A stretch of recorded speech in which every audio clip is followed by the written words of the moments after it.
അബൂബക്കർ സിദ്ദീഖ് റളിയല്ലാഹു തആല അൻഹു നബി തങ്ങൾ അവിടുത്തെ അസ്ഹാബിനെ സംബന്ധിച്ച് വിവരിക്കുന്നത് കാണുക.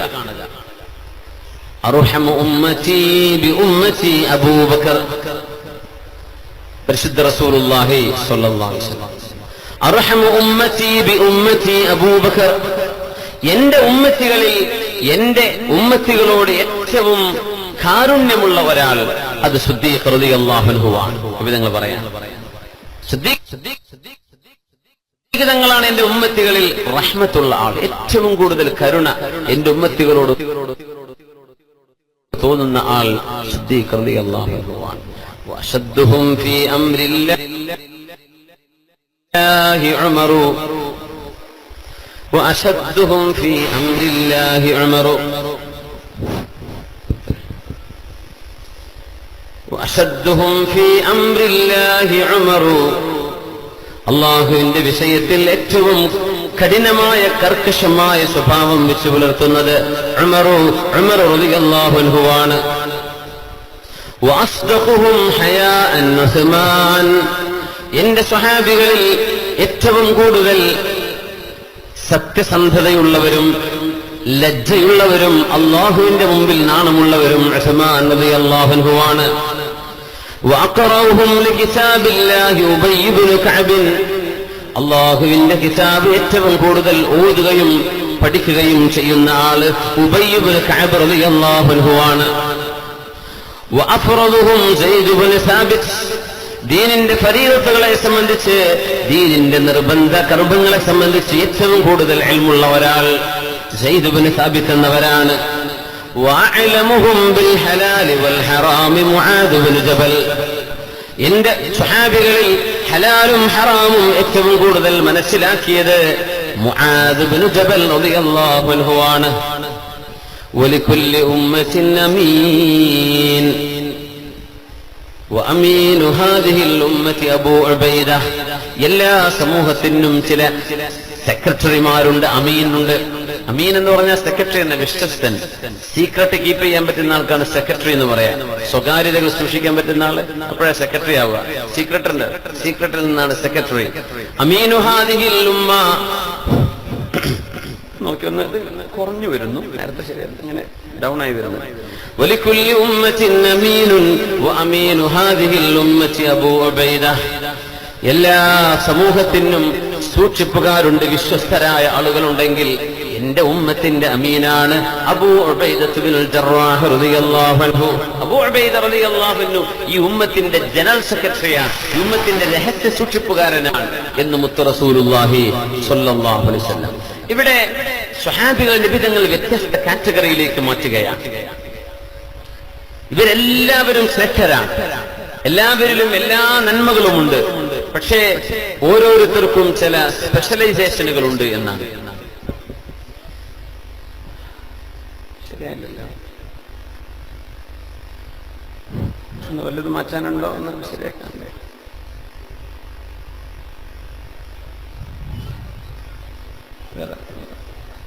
ജനറേറ്ററൊക്കെ പവർഫുൾ തന്നെയല്ലേ, കുറഞ്ഞു സൗണ്ട് വരുന്നല്ലേ.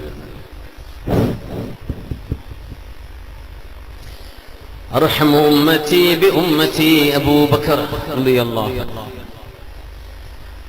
ഖൽബ് കൊണ്ട് ഉമ്മത്തികളോട് വളരെയധികം സ്നേഹമുണ്ടായിരുന്ന, കരുണയുണ്ടായിരുന്ന ഈ ഉമ്മത്തികളോട് ഏറ്റവും കൂടുതൽ ആർദ്രതയും സ്നേഹവും കാണിച്ച ആള്, അല്ലാഹുവിന്റെ റഹ്മത്ത് എമ്പാടും കിട്ടിയ മഹാനാണ് മഹാനായ അബൂബക്കർ സിദ്ദീഖ് റളിയല്ലാഹു അൻഹു. മാറ്റണം മാറ്റി, ഇത് ശരിയാണല്ലോ.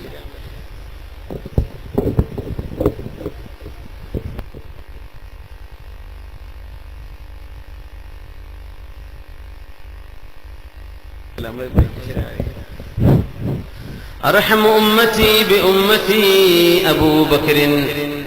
അർഹമു ഉമ്മത്തി ബി ഉമ്മത്തി അബൂബക്കർ. ഒച്ച പറയാതെ നിൽക്കണം.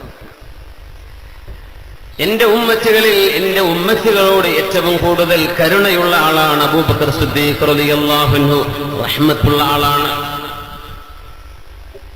അതുകൊണ്ടാണ് ആയിഷത്ത് സിദ്ദീഖ റളിയല്ലാഹു അൻഹ അന്ന് മുത്തുനബി തങ്ങൾ മുർ അബൂബക്കറിൻ ഫൽയുസല്ലി ബിന്നാസ്, ആയിഷ ജനങ്ങളോട് പറഞ്ഞേക്കണം, അബൂബക്കർ സിദ്ദീഖ് തങ്ങളോട് മെഹ്റാബിലേക്ക് നിൽക്കാൻ പറയണം. നബി തങ്ങൾക്ക് അസുഖമായി കിടക്കുമ്പോ, മദീനത്തെ പള്ളിയിൽ ജമാഅത്ത് നടക്കുമ്പോ ജമാഅത്തിന് ഇമാം നിൽക്കാൻ മുത്തനബി തങ്ങൾക്ക് വരാതെ കഴിഞ്ഞപ്പോ സിദ്ദീഖ് റളിയല്ലാഹു അൻഹുവിനോട് ഇമാം നിൽക്കാൻ പറയണമെന്ന് പറഞ്ഞു. മുർ അബാ ബക്കറിൻ ഫൽയുസല്ലി ബിന്നാസ്, സിദ്ദീഖ് തങ്ങളോട് ഇമാം നിൽക്കാൻ പറയണം. ഹബീബ് തങ്ങൾ നിന്ന് മെഹ്റാബിലേക്ക് നബി തങ്ങളുടെ പിൻഗാമിയായ സിദ്ദീഖ് തങ്ങളെ നബി തങ്ങൾ നിർദ്ദേശിക്കുകയാണ്. അന്നേരം ആയിഷ ബീവി റളിയല്ലാഹു അൻഹ ഒരു വാക്ക് പറഞ്ഞു, യാ റസൂലല്ലാഹ്, അല്ലാഹുവിന്റെ റസൂലേ, ഇന്ന അബാ ബക്കറിൻ, അബൂബക്കർ സിദ്ദീഖ് എന്ന എന്റെ പ്രിയപ്പെട്ട വാപ്പ, അവർക്ക് താങ്ങുകയില്ല നബിയെ, സഹിക്കാൻ കഴിയുകയില്ല. അങ്ങ് നിന്ന മെഹ്റാബിലേക്ക് എന്റെ ഉപ്പാക്ക് നിൽക്കാൻ കഴിയില്ല. നിന്നാൽ തന്നെ ഉപ്പ കരഞ്ഞു പോകും. ഉപ്പയുടെ കരച്ചിൽ കൊണ്ട് നിസ്കാരത്തിന്റെ ഖിറാഅത്ത് പോലും കേൾക്കാൻ കഴിയാതെ വരും. അതുകൊണ്ട് നബിയെ, ഉമർ തങ്ങളോട് പറഞ്ഞാൽ പോരെ, എന്റെ വാപ്പാക്ക് കഴിയില്ല നബിയെ എന്ന് ആയിഷത്ത് സിദ്ദീഖ റളിയല്ലാഹു അൻഹ. ഹഫ്സ ബീവി പറഞ്ഞു, എന്റെ ഉപ്പാനെ കൊണ്ട് കഴിയില്ല ആയിഷ, എന്റെ ഉപ്പ പിന്നെയും കുറച്ച് സ്ട്രോങ് അല്ലേ ഉമർ റളിയല്ലാഹു അൻഹു, അതുകൊണ്ട് എന്റെ ഉപ്പ നിന്നോട്ടെ എന്ന് ഹഫ്സ ബീവിയും. നിബിതങ്ങളങ്ങ് ചീത്ത പറഞ്ഞു, നിങ്ങളെന്താ യൂസുഫ് നബിയെ അന്ന് പഴപ്പിക്കാൻ വന്ന പെണ്ണുങ്ങളെ പോലെയാണോ? എന്താ ഞാൻ പറഞ്ഞ പോലെ കേൾക്കുന്നില്ലേ? അബൂബക്കർ എന്നവർ നിൽക്കട്ടെ. അല്ലാഹുവിന്റെ റസൂൽ ലിഹിക്മത്തിൻ അലിമഹ, നിബിതങ്ങൾക്ക് മനസ്സിലായ ഒരു ഹിക്മത്ത് കൊണ്ടും അല്ലാഹുവിന്റെ നിർദ്ദേശം കൊണ്ടും സിദ്ദീഖ് തങ്ങളോട് നിൽക്കാൻ വേണ്ടി പറയാണ്. പക്ഷെ സിദ്ദീഖ് എന്നവർ കരയാണ്, ഭയങ്കര കരച്ചിലാണ്. മഹാനവറുടെ ഖിറാഅത്ത് പോലും കേൾക്കാൻ കഴിഞ്ഞില്ലെന്നാണ് കരച്ചിലുകൊണ്ട്. അത്രയും കാരുണ്യം ഖൽബിലുണ്ടായിരുന്ന മഹാനാണ് സിദ്ദീഖ് റളിയല്ലാഹു തആല. നമ്മുടെ സംഘാടകർ ഒരു ബക്കറ്റുമായിട്ട് അടുത്തേക്ക് വരുന്നുണ്ട്. എല്ലാവരും നല്ലൊരു സ്വതക്ക കൊടുത്ത് നല്ലൊരു പുണ്യം കരസ്ഥമാക്കണേ. അല്ലാഹു തആല വിജയിപ്പിക്കട്ടെ. ആമീൻ. വഅശദ്ദുഹും ഫീ അംരില്ലാഹി ഉമറു, വഅശദ്ദുഹും ഫീ അംരില്ലാഹി ഉമറു, അല്ലാഹുവിന്റെ വിഷയത്തിൽ ഏറ്റവും കർക്കശമായ സ്വഭാവം സ്വീകരിക്കുന്നത് ഉമർ ഇബ്നുൽ ഖത്താബ് റളിയല്ലാഹു അൻഹു ആണ്. കഠിനമാണ്. ഇദൻ തുബിക ഹുർമത്തുൻ മിൻ ഹുറുമാത്തില്ലാഹ്, അല്ലാഹുവിന്റെ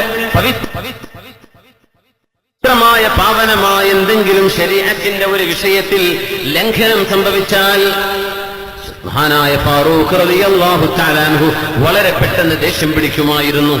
അശദ്ദുഹും അലാഹു ബിദ്ദിറ, എന്തെങ്കിലും കണ്ടാൽ ഉടനെ ചാട്ടവാറെടുക്കുകയാണ്. അലാഹു ബിദ്ദിറ, അങ്ങനെയാണ് ഉമർ റളിയല്ലാഹു അൻഹു. വഅസ്ദഖുഹും ഹയാഅൻ ഉസ്മാൻ, എന്റെ സ്വഹാബികളിൽ ഏറ്റവും കൂടുതൽ ലജ്ജയും നാണവുമുള്ളത് അല്ലാഹുവിന്റെ അടുത്ത് സത്യസന്ധരായവർ, എമ്പാടും സത്യസന്ധതയും ഹയാവുമുള്ളവർ. അസ്ദഖുഹും ഹയാഅൻ, ഏറ്റവും നല്ല ഹയാ ഉള്ളവർ. ഹയാ എന്ന് പറഞ്ഞാൽ ലജ്ജ എന്നാണ്. ഖുലുഖുൻ യംനഉൽ അബ്ദ അൻ മഅസിയത്തില്ലാഹ്, തിന്മയിൽ പോവാതെ ഒരു മനുഷ്യനെ തടഞ്ഞു നിർത്തുന്ന സ്വഭാവമാണ് ശറഇൽ ലജ്ജ എന്ന് പറഞ്ഞാൽ. തിന്മയിലേക്ക് പോവാതെ അത് മഹാനായ ഉസ്മാൻ ഇബ്നു അഫ്ഫാൻ റളിയല്ലാഹു അൻഹു ആണ്. നബി തങ്ങൾ വീട്ടിൽ കിടക്കുകയാണ്. ആ സമയം തങ്ങളുടെ ഭാര്യമാരവിടെ ഉണ്ട്. തങ്ങളൊരു കട്ടിൽ കിടക്കുന്നു. അവിടുത്തെ തുണി കാലിന്റെ മീതെയാണ്, കാൽമുട്ടിനോട് ചേർന്ന് നിൽക്കുകയാണ്. സിദ്ദീഖ് റളിയല്ലാഹു അൻഹു കടന്നു വരുന്നു വീട്ടിലേക്ക്. നബി തങ്ങൾ അവിടെ തന്നെ കടന്നു. അങ്ങനെ സിദ്ദീഖ് റളിയല്ലാഹു തആല അൻഹു അകത്തേക്ക് കടന്നു. സിദ്ദീഖ് തങ്ങൾ ഇവിടെ കയറിയിരുന്നു. നബി തങ്ങളുടെ സംസാരം കേൾക്കുന്നു, ആ ചർച്ചയിൽ പങ്കുചേരുന്നു. പിന്നെ വരുന്നു ഉമർ ഇബ്നുൽ ഖത്താബ് റളിയല്ലാഹു അൻഹു. തങ്ങൾ അങ്ങനെ തന്നെ കിടക്കുന്നു, സലാം പറയുന്നു, സലാം അടക്കുന്നു. ആയിഷ ബീവി റളിയല്ലാഹു അൻഹയൊക്കെ കാണാൻ. പിന്നെ മൂന്നാമത് വരുന്നു ഉസ്മാൻ ഇബ്നു അഫ്ഫാൻ റളിയല്ലാഹു അൻഹു. അവര് വന്നപ്പോ നബി തങ്ങളുടെ എഴുന്നേറ്റിരുന്നു. വസ്ത്രമൊക്കെ ഒന്ന് ലെവലാക്കി, ഒന്ന് കുപ്പായൊക്കെ വളരെ ഒന്ന് താഴേക്കിട്ട് നബി തങ്ങൾ എഴുന്നേറ്റൊന്ന് സ്വീകരിച്ചു ഉസ്മാൻ റളിയല്ലാഹു അൻഹുവിനെ. ഇത് കണ്ടപ്പോ ആയിഷ ബീവി ചോദിച്ചു, പൊന്നാര നബിയെ, എന്റെ പ്രിയപ്പെട്ട വാപ്പ വന്നപ്പോ അവിടെ തന്നെ കടന്നു. ഹഫ്സയുടെ വാപ്പ വന്നു, അങ്ങപ്പോഴും ഒന്നും ചെയ്തില്ല, അങ്ങ് സലാം പറഞ്ഞു അവിടെ തന്നെ കിടക്കുകയാണ്. ഉസ്മാൻ തങ്ങൾ വന്നപ്പോ എന്റെ ആ വസ്ത്രത്തിന് ലെവലാക്കി വളരെ നബി തങ്ങളൊന്ന് എഴുന്നേറ്റ് ഉസ്മാൻ തങ്ങളെ വല്ലാതെ സ്വീകരിച്ചല്ലോ. എന്താ നബിയെ ഇതിന്റെ പൊരുൾ എന്ന് ചോദിച്ചപ്പോഴാണ് കൈഫല, എന്തുകൊണ്ട് ഞാൻ ചെയ്യാതിരിക്കും? കാരുണ്യവാനായ അള്ളാഹുവിന്റെ മലക്കുകൾ പോലും നാണിച്ചു പോകാറുണ്ട് ഉസ്മാൻ തങ്ങളുടെ ലജ്ജ കാണുമ്പോ. അങ്ങനത്തെ ഒരു മഹാൻ വരുമ്പോ ഞാൻ എഴുന്നേൽക്കണ്ടയോ? ഞാൻ ആ ഒരു മഹത്വം അവർക്ക് അംഗീകരിച്ചു കൊടുക്കേണ്ടയോ എന്ന് മുത്തനബി തങ്ങൾ ഉസ്മാൻ തങ്ങളെ കണ്ടപ്പോ മഹാനായ റസൂലുള്ളാഹി സ്വല്ലല്ലാഹു അലൈഹി വസല്ലം, നബിയുടെ പുതിയാപ്പിളയാണ് ഉസ്മാൻ എന്നവർ, നബി തങ്ങളുടെ പുതിയാപ്പിളയായിരുന്നു. റുഖയ്യ ബീവിയെയും ഉമ്മു കുൽസൂം റളിയല്ലാഹു അൻഹയെയും രണ്ട് പെൺമക്കളെ വിവാഹം ചെയ്ത മഹാനാണ് ഉസ്മാൻ ഇബ്നു അഫ്ഫാൻ ദുന്നൂറൈൻ റളിയല്ലാഹു തആല. പക്ഷേ ഭയങ്കര നാണമായിരുന്നു ഉസ്മാൻ തങ്ങൾ. അള്ളാഹുവിന്റെ വിഷയത്തിൽ വലിയ നാണമായിരുന്നു. കരയുമായിരുന്നു, ഒറ്റയ്ക്കിരിക്കുമ്പോ കരയും, ഖബർ കണ്ടാൽ കരയും. അങ്ങനത്തെ മഹാനായിരുന്നു ഉസ്മാൻ ഇബ്നു അഫ്ഫാൻ റളിയല്ലാഹു അൻഹു. وأقرأهم لكتاب الله أبي بن كعب. അല്ലാഹുവിന്റെ ഗ്രന്ഥം ഖുർആൻ ഏറ്റവും കൂടുതൽ പഠിക്കുകയും മനസ്സിലാക്കുകയും ഓതുകയും ചെയ്യുന്ന ആൾ ഉബയ്യ് ഇബ്നു കഅബ് റളിയല്ലാഹു അൻഹു ആണ്. وأفرضهم زيد بن ثابت وأعلمهم بالحلال والحرام معاذ بن جبل. ولكل أمة أمين وأمين هذه الأمة أبو عبيدة رضي الله عنهم أجمعين. പരിശുദ്ധ റസൂലുള്ളാഹി സ്വല്ലല്ലാഹു അലൈഹി വസല്ലം തങ്ങളുടെ സ്വഹാബികളിൽ ഓരോരുത്തരെയും ഓരോരോ മേഖലകളിൽ വിധങ്ങൾ ഉയർത്തിവെച്ചിരിക്കുന്നു. ഒരാൾ നാണം, ഒരാൾ സത്യസന്ധത, ഒരാൾ ദീനിന്റെ വിഷയത്തിൽ വളരെ കടുത്ത സമീപനം, മറ്റൊരാൾ അള്ളാഹുവിന്റെ കിതാബ് പഠിച്ചവർ, വേറൊരാൾ ഹലാലും ഹറാമും പഠിച്ചവർ, വേറൊരാൾ ഫരീദത്തുകളെ സംബന്ധിച്ച് പഠിച്ചവർ, വേറെ ഒരാൾ ഈ ഉമ്മത്തിന്റെ രഹസ്യ സൂക്ഷിപ്പുകാരൻ. ഓരോ സ്വഹാബികൾക്കും ഓരോരുത്തരോട് യോജിച്ച പദവികൾ നൽകി ആദരിക്കുകയായിരുന്നു പരിശുദ്ധ റസൂൽ.